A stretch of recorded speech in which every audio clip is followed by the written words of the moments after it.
When I first started playing in odd time signatures, I had the hardest time understanding how to count them, and it was really frustrating. And as I've been teaching my own students now, I've been trying to come up with different ways to help them avoid the frustration that I encountered when I was learning.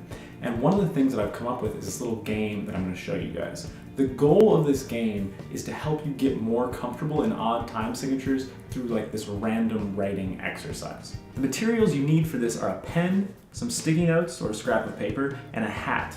You could also use a random number generator online, but for the purpose of having a prop, I'm going old-fashioned.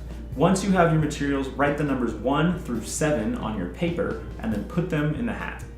For this exercise, we're going to be working in the fairly common odd time signature of 7/8. However, it's really easy to adapt this exercise to any time signature.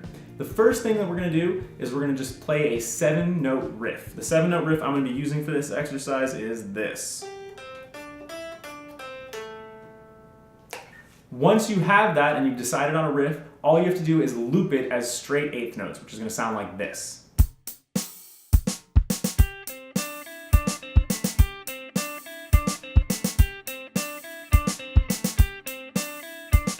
Once you're comfortable with that starting riff and you've looped it and you've played it, you've practiced it a little bit, you're going to pull a number from the hat.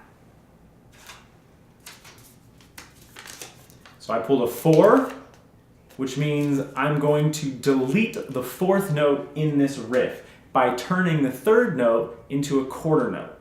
And that is going to sound like this.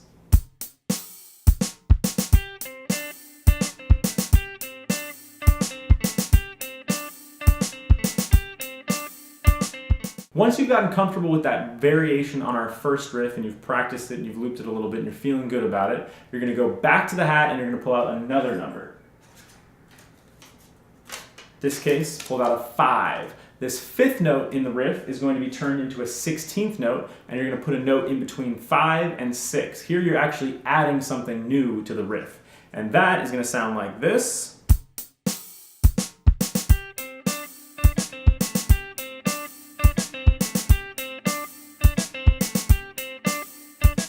After looping that second riff with the 16th note added, you're going to go back to the hat. You're going to pull out one last number. In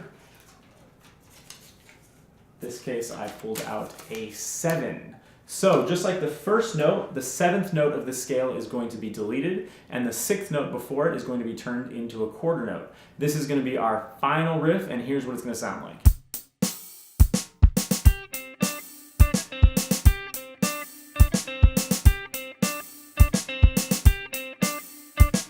I wanted to show you guys that this exercise had musical potential, and in order to do that, I used that final riff that we ended up with at the end of our exercise as the basis for writing a 16-bar verse, and here is what that sounded like. Never had the strength to shine, only to endure, beaten and drained of life, passive aggressive and insecure. Made to marry a man who was made to marry her, and forced to give up a child, losing her mind in a buffet line and trying to find the nearest place to drown.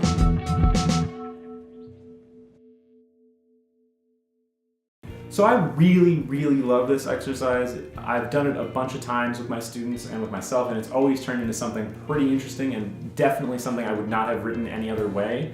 And I even had one student who started off the riff by using just the 7 notes of a major scale, and that turned into something cool. So you can do it with pretty much anything, and it's going to get you somewhere different. So please let me know if you use this method to write any riffs. Send them my way. I would love to hear them. And thank you very much for watching.